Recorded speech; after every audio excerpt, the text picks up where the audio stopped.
Here, look at this. Look at this video of Elon Musk's dumbass invention. Oh, we're getting somewhere. Okay. All right, let's try this again.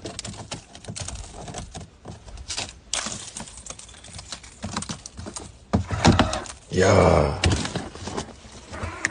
Ooh. Ooh.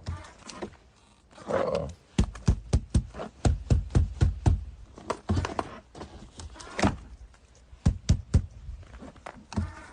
Uh-oh. It's like, it's one of those things where a lot of this sort of stuff is just so counterintuitive, and it's done specifically with like aesthetics in mind. And the aesthetics itself are not worth it anyway, but it is additionally silly. Like, something that I have talked about quite a bit is the necessity for analog, is the necessity for tactile consoles inside of cars. Okay?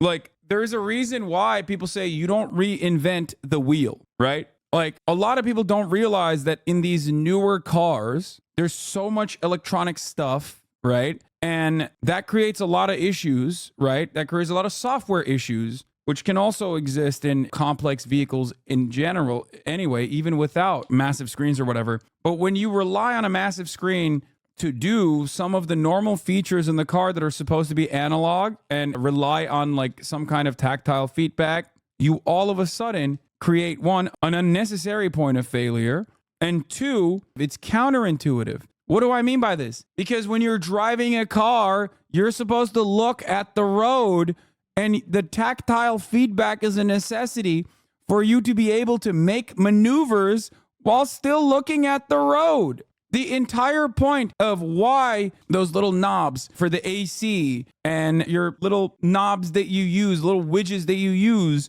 for every little thing that happens in the car is the way that they are. They are that way so that you can keep your eyes on the road and use your hands through, remembering exactly where things are. You don't have to look down at it. And longevity is probably worse, plus higher repair replacement costs. Yes, it is so stupid. Tesla is known for developing their cars very California-y. Every time they release a new model, they make a big thing about winter testing, but in reality, the day-to-day drive testing is almost exclusively done in California, so they don't know what Midwesterners need until like a year later after the customers complain. That is awful. Also, touchscreens aren't innovations for innovation's sake. It's because big screens are cheaper than manufacturing all those different parts and knobs and little bits for ACs and radios. Is another cost-cutting measure for the auto industry. Screens have nothing to do with this, though. Door won't open because the window is frozen shut. It has to release downwards when opening. Hey, my friend, I'm talking about this part. The fact that he has retractable door handles in and of itself are very obviously an issue. Like, there's a reason why the door handle is not supposed to be like that. It's also one of my least favorite parts of the car that I own, for the record. I have an electric vehicle as well. I have a Porsche. As you guys know, I have a Porsche Taycan. And it also has this exact same problem. It has the retractable door handles, and I despise it. Why do I despise it? Well, because sometimes it ends up auto-locking on its own, thinking that I'm leaving the car or something, right? And when it ends up auto-locking, my fingers get stuck. It's really frustrating. Your point on it being unintuitive is spot on. The same way push doors should not have pull handles, a door should have a recess for your hand to slip into it, so you understand, hey, if you pull here, you'll open the door. I was so confused getting into a Tesla the first time a couple weeks ago. Yeah.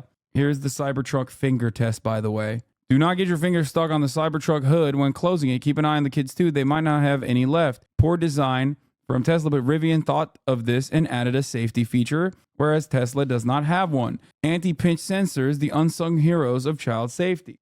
But I have to say, all the edges are completely rounded, and I'm fairly certain this is a pinch sensor in the Rivian. Yeah, for the record, what is really funny about this is that even having jagged edges on a car is not allowed normally in Europe, at least, where they have different standards for what kind of vehicles are road ready. You can't have the Cybertruck jagged edges. Why can't you have sharp edges? Because what if you slip and trip and fall in the direction of the car? You have to have rounded edges on a vehicle. It's profoundly dangerous if you hit someone. It's profoundly dangerous for pedestrian safety if you fall into it.